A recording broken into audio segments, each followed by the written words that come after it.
You're listening to episode 61, Lindsey's story, a son with infant botulism.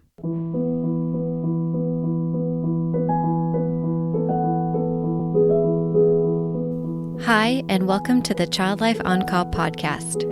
When your child is sick, the whole world seems to stop in its tracks. Plans and priorities change, and your number one job becomes figuring out how to get your child well again. For some of us, rest, medications, and relaxation can do the trick. But for others, it takes more. It takes countless doctor appointments, invasive medical testing, therapy, surgeries, the list goes on, and then you still may not have all of the answers or results you were hoping for. This podcast features parents of children that have an illness or medical condition and gives them a place to share their own journeys and experiences. We will talk about the ups and the downs, the highs and the lows, but one thing seems to remain the same. Children are resilient and teach us more about ourselves and the world than we could ever imagine. Thank you so much for lending a listening ear and opening up your heart to these families and this podcast. I'm your host, Katie Taylor. Unless you've been in the hospital and experienced having to stay in there for a long time, which we were only in there 2 weeks, but it felt like forever. It kind of makes you think in a different way and gain kind of some new eyes into how fortunate you are for your kids' health when they're healthy. Hello, my friends. I am so happy that you are here today. And the little clip you just heard was Lindsey, who's going to talk with us a bit about what she and her fourth child, Memphis, went through when he was just an infant. I actually did not know much, if anything, about infant botulism, other than the risk of bacteria from honey, when your kiddos are less than a year old, pediatricians tell you to stay away from it. I had no idea that it could really turn into something like little Memphis went through. So we're going to get to that in just a second. I am so glad that you guys are here. I'm honored to tell you we have over 70,000 downloads of this podcast. And what that means to me is that parents are being heard about their total experience, their perspective of what happens, what works and doesn't work, what recommendations and resources they can give to other parents. And I just love it so much, especially as a professional in the hospital. I can, look at a parent and say, hey, I actually have a story that I think might resonate with you, and you can listen on this podcast. It's called Child Life On Call. It's just such an amazing resource and that these parents are giving us, and so grateful that you're here. So my good friend Annie, who is a certified child life specialist living in Washington State right now, does this interview with Lindsey, and I'm just so ready for you to hear it. We have four children. My oldest is 9, Capri, and then we have Sunday, she's 7, and then we have Jackson, who's 5, and then Memphis, he is 10 months now. We live in Vandenberg Village, California, which is outside. It's about a half an hour outside of Santa Barbara.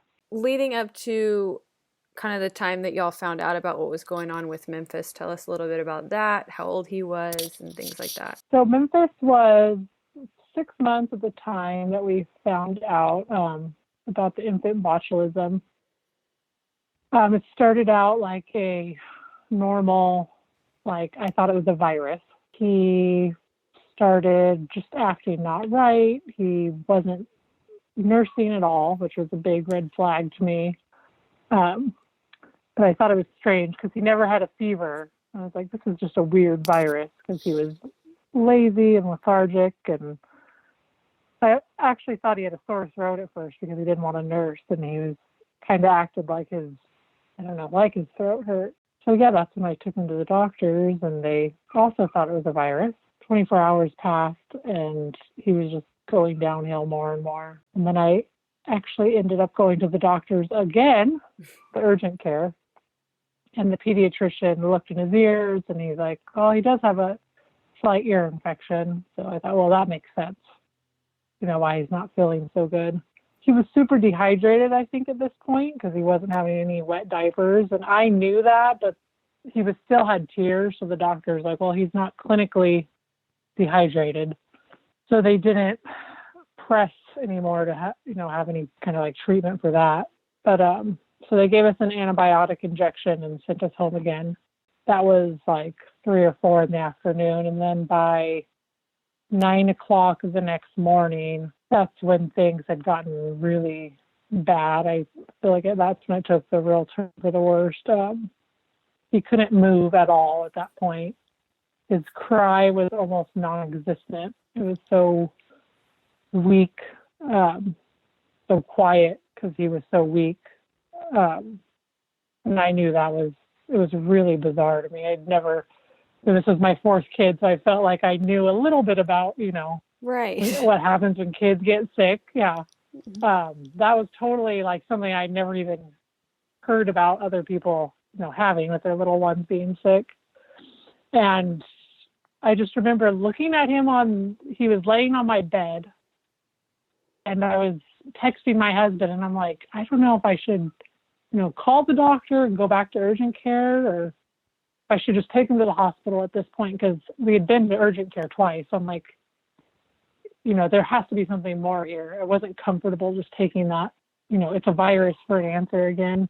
But I remember him laying on the pillow on my bed, and like, he just looked like there was nothing, like he helpless. mm-hmm. I don't know how to explain it other than like, there's nothing like in his mind. I don't know. It was a really weird sensation. It was very, very scary. He couldn't move his arms, his legs, he couldn't move his head. All I could see was tears rolling down. And then I don't know what came over me, but all of a sudden I was like, we need to get you to the hospital.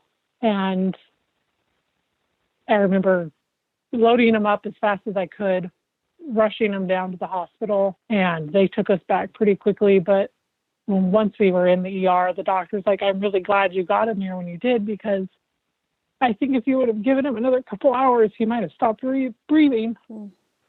So that's what kind of stands out in my mind. Just a weird feeling coming over me, like I have to get him to the hospital now. So thankfully we got him there in time. Yeah, that mom instinct. Whether it's first time or, like you said, you already had a few, it kicks in for real. Yeah, I never had that like urgency in me with any of my other kids, with anything really. So it was something totally new, scary. And then did they kind of quickly get to that diagnosis, or how then did they jump from virus to the IB? Our local little hospital here in town is pretty small. They wanted to run some tests, like they wanted to do a spinal tap, because they were still, I think, in their head thinking this was some kind of virus. They originally thought maybe it was a meningitis, so that's why they were thinking of doing a spinal tap. And I wasn't comfortable with, I wanted more of a specialized care. I could tell just by how the looks of him and how long this had been going on for, the past week. I'm like, I want a pediatric person to deal with him. And actually the ER doctor didn't fight me on that at all. I think he kind of knew this was a little bit more serious than, that I should be transferred down to Cottage Hospital, which has a children's center. They went ahead and they got some blood from him. It took him a long time to get blood, a lot of pokes, because he was so dehydrated at that point. But they wanted him to be transported by ambulance down to the Cottage Hospital. So we had to wait for those blood tests to get back to make sure that he didn't have anything that would expose the other patients, epidemic type illness. They wanted to know what kind of illness he had, kind of, if he needed to be quarantined or whatever. Mm-hmm. Trying to think of how. No, that makes sense. Yes. That. But, yeah. So we had to wait for those blood tests to get back, and which didn't take long, actually. I think they knew there was an urgency to get him down there. So they transported us by ambulance down to Cottage Children's Center. I'd say within 2 hours by the time we got there, luckily the doctor was familiar with this diagnosis, and she caught it, which is With infant botulism, that's really, really rare to have a doctor know what this is because it is so rare. There's other patients in other cities that it's not known, and sometimes it takes them days to figure out what it is. And then by that point, the babies are on like breathing machines and stuff because they just keep getting worse and worse. But we're actually in Santa Barbara County. We are a hot spot of infant botulism. So they see 6 to 7 cases, the doctor said, a year. So they ordered the Baby Big, which is the infant botulism immunoglobulin, which is the treatment for it. And that was driven up that day. I think we ended up getting it around 10 o'clock at night. They started the transfusion of that. But we were just so lucky that they knew what it was, and we didn't have to wait for diagnosis. The treatment was started so fast that it really set him up to get better that much quicker. So what's kind of your elevator pitch of what infant botulism is for people who have never heard of it? So what I usually tell people when they ask what it is, I guess a lot of people instantly think it's botulism, like, something you get from like tuna, because you usually hear, I don't know, botulism, or some kind of stomach illness, but infant botulism is something totally different. It's actually the reason that infants aren't allowed to have honey under a year is because the botulism spore can be in honey, which I never knew, but that's just common knowledge, not to give an infant honey, but that's the reason behind it. But the botulism spore is in the ground and in the dirt, and it can become airborne. And some infants are more prone to, I guess, reacting to it. It shuts down their stomach, basically. Like a lot of infants can't poop afterwards. It basically paralyzes them to where they can't move. And then that's usually by the time it's caught, that's why a lot of infants go into respiratory failure because they don't catch it until it affects their breathing, and then they're put on a breathing machine. There's usually around 110 cases in the whole country a year. And California sees most of those cases, but it is kind of spread out. What was the prognosis like that they gave y'all when you got to the hospital, or prognosis in general for IB? They told us right away the plan to be at the hospital for at least a couple of weeks. And babies with infant botulism, they have always made a full recovery. It's just the length of recovery that differs. We were lucky that he recovered so fast, completely, but it takes them a while to get their, muscle strength back and to hold their head up and everything. But we were reassured over and over that infant botulism is totally something you can recover from. There should be no long-term effects of it at all. Did that, when they told you that, did it give you relief, or do you feel like you still in the moment seeing Memphis like that was hard to kind of process that? What was that like? It gave me relief, but it also, I don't know, I guess in the back of my mom, your mom brain, you think, well, do we really know that for sure? But it's always in the back of my mind, I guess. Like, okay, if, he's got like some eczema now. So I always wonder, is this related to the botulism or anything that he does that's a little bit off? My mind instantly goes there. Yeah, for sure. I think that would be, yeah, it'd be hard not to after seeing him like that. Yeah, especially when there's not a lot known about it. Like there's no one you can talk to about it, and even like his pediatrician doesn't know a lot about it. It's hard because you can't ask, and feel like a sense of certainty that, this is not because of botulism. I know there's a large group of parents on our Facebook support group with the survivors of infant botulism that were constantly posting, hey, my son is,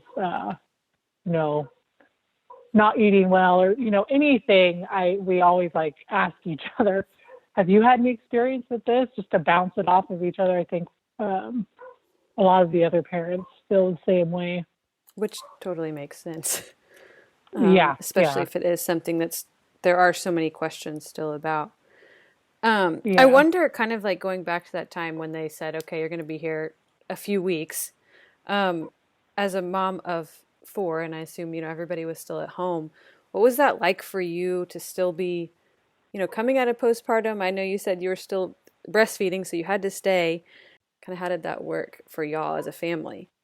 It was really hard on my husband, especially because I couldn't leave the hospital. I was pumping full time to have enough milk to tube feed Memphis. It was hard on my husband having to stay back, and I think mentally be taking care of our kids, our other kids at home, and still be worried about Memphis. Luckily, we have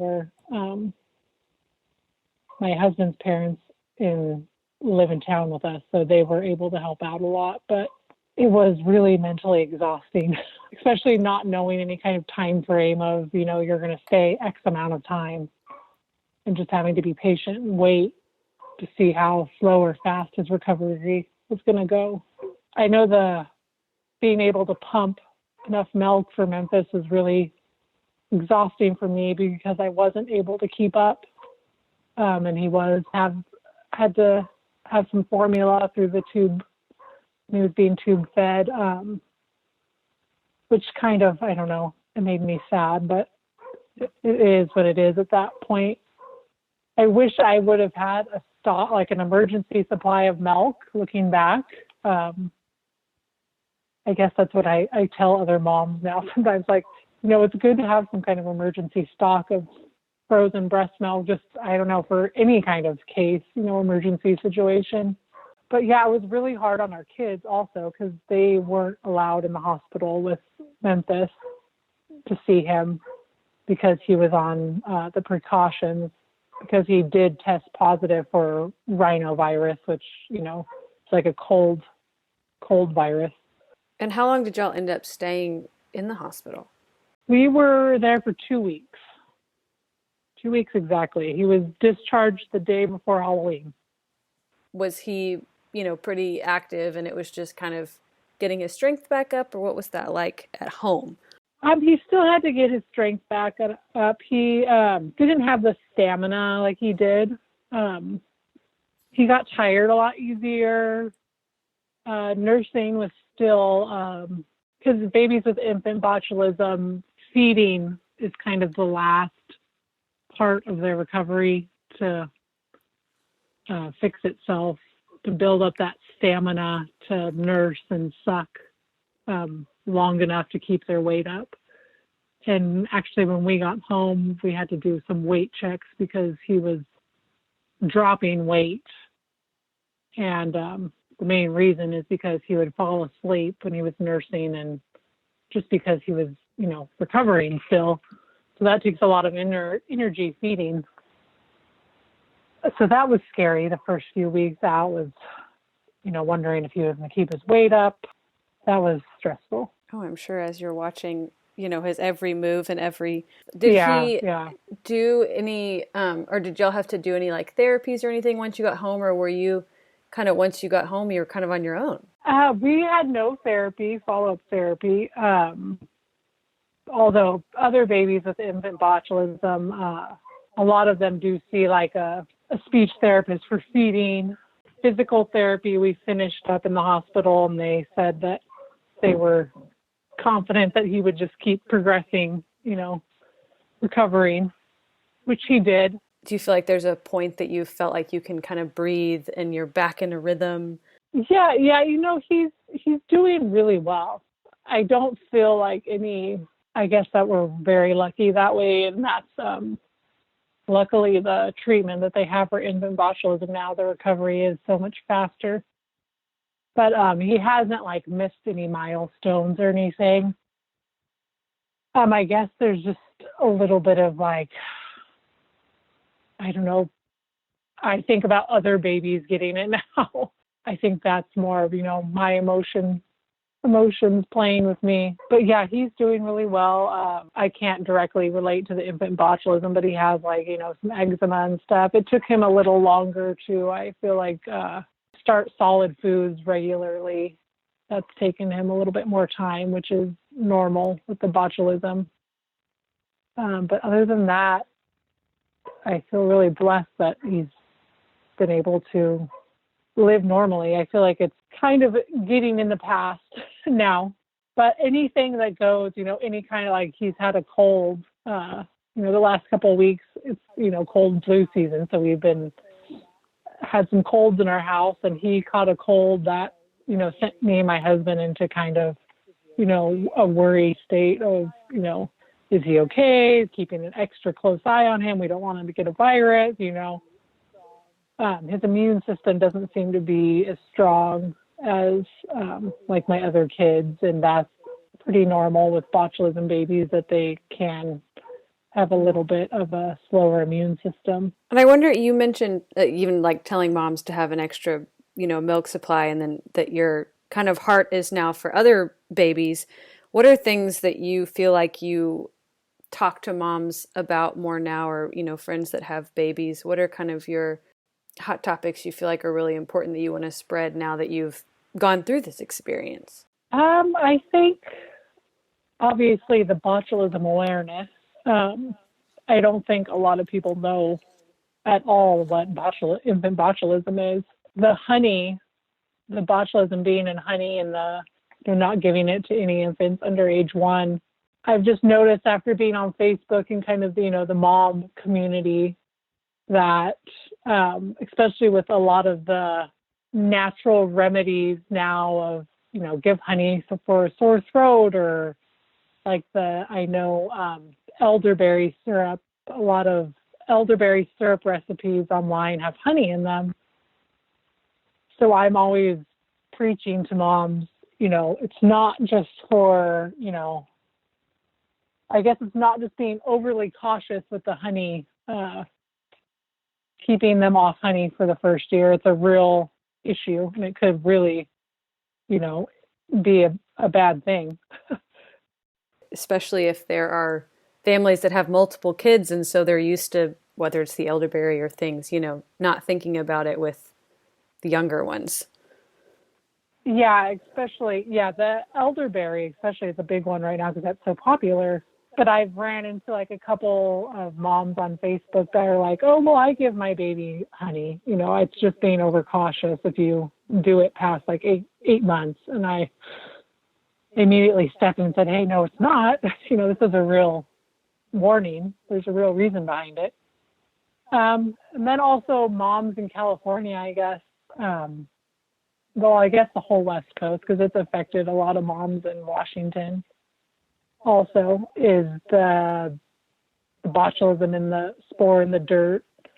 And I think just knowing the signs, because it can go just like it did with us, thinking it's a virus and kind of waiting it out and seeing if it gets better, and going with that mom instinct to, get them help when they need it, and not taking just it's a virus for an answer. Does it typically kind of show, like it did for Memphis, as a virus, and then virus gets worse, and then they, eventually get to that paralysis? Or are there other things now looking back that were, symptoms or whatever, like you said, having people know the signs? I think the biggest symptom that I've noticed a lot of other infant botulism parents had said that their little one had was the weak cry, and the not feeding well is usually the first symptom, which was his first symptom. I feel like as a parent, when you have a newborn, you are so in tune with those cries. But the decreased, feeding, the not wanting to nurse, I think, is something you could very easily mistake for it just being a virus. Oh, yes, absolutely. You've mentioned a lot, I mean, about the Facebook groups or support groups of parent. Is that kind of the main resources and things that have helped you during his diagnosis and since? Or were there other resources that were helpful for you and could be for other families? The Infant Botulism Research and Prevention, I think I'm saying it right, program, the CDC, their program for infant botulism was actually really great with us. They kept in contact when we came home. They kept in contact when we were in the hospital. The doctor there, I actually called and cried on her shoulder a few times and asked a ton of questions quite a few times also. That was a huge help because knowing that it was someone so knowledgeable in that specific, area, that was a relief for me because coming home, I didn't feel very comfortable with just my, normal pediatrician's, I guess, advice because I felt like it was such a specialized area of care that it always made me second guess what he was saying. Hearing the botulism doctor reassure me on everything was a huge help.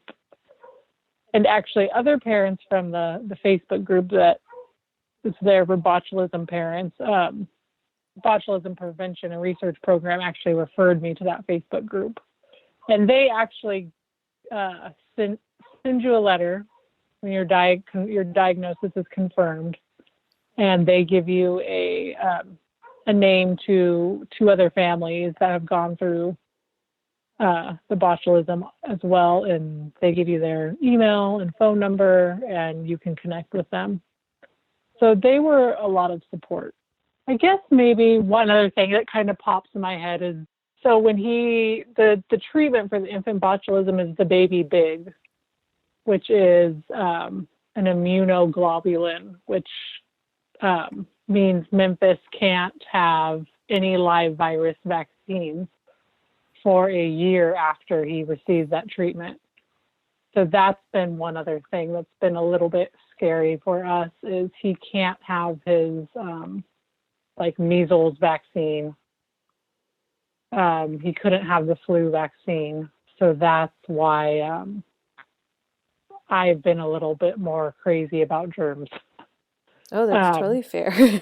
Yeah, so he can't have that till he's 19 months. Yeah, 19 months because he turned 7 months in the hospital. So that's been a little bit, that's always in the back of my mind that he's not going to get some of those normal vaccines he would get, which opens him up for a little bit of a risk. I guess one other thing I wanted to touch on also was that when they do the test to find out if it is botulism, they have to send a stool sample off, and that takes several days to get back. I know for some families that's taken even up to like a week or to 2 weeks to get their results back, which is a stressful waiting period when you're in the hospital and you don't know if that's what it is for sure. I think that was what really stressed us out the first few days was they were giving him this treatment, but we didn't know for sure if that's what it was, Okay, yeah, I was gonna say because I remember you'd said he got that baby big, like within that first 24 hours. So they were just feeling confident, but hadn't confirmed it. Yeah, because with baby big, the sooner they can have it, the better it is. The outcome is. Now looking back at that time and even since then, what has kind of surprised you about yourself or maybe your family that you maybe didn't know you had in you? I think it opened our eyes to how blessed we are with our health. It made me and my husband gain a whole new level of respect for any kind of family that goes through any kind of medical illness or disease that has to spend time in the hospital. I don't think you can get that unless you've been in the hospital and experience having to stay in there for, prolonged time, which we were only in there 2 weeks, but it felt like forever. It kind of makes you think in a different way, and gain kind of some new eyes into how fortunate you are for your kids' health when they're healthy. Oh, absolutely. And I wonder too about your other kiddos, since they were, home without mom for 2 weeks. When y'all did finally come home, you in Memphis, do you feel like they had an easier transition? What was that transition like for them, trying to get back into normal life? I think they were so young, I don't think it was too rough on them. They'll still ask me stuff about is that because of the botulism, or, oh, we don't want you to get botulism. So they still ask and say stuff like that sometimes. But other than that, the transition's been easy. I guess I've just been super germaphobe about keeping everyone healthy because I'm worried about him getting sick again. Yeah, they become little advocates for infant botulism. Yeah. My oldest she's very inquisitive, so she's always asking questions. Lindsey, thank you so much just for sharing your heart and all these resources and information, because I do feel like so many things with our little ones just starts with saying it looked just like a virus or a cold or something, but those couple of little nuances you talked about, or trusting that mom gut, can just be everything. Plus, it's just so helpful to hear different stories and perspectives, like why we don't give babies under one honey, or just being able to, or not having that choice to choose to have those live vaccines, and the stress and awareness that clearly is added to any family. I know I've been really impacted by our conversation today, and I'm just so grateful to you for being so open with your story and your experience with infant botulism and extended hospital stay. So thank you so much for just coming on and talking with us today. Yeah, definitely. Thank you so much to Lindsey and Annie for being on this podcast today and sharing your story about infant botulism and just so much information that we didn't know. As always, I'm glad that y'all are here, and I will see you again next week. Thank you for listening to the Child Life On Call podcast. I'm your host, Katie Taylor, and you can follow us at Child Life On Call on Facebook, Twitter, and Instagram. Please rate and review to make it easier for other families to find us. We have cute merch available at www.bonfire.com/store/childlifeoncall, and you can listen to more episodes and find resources at childlifepodcast.com.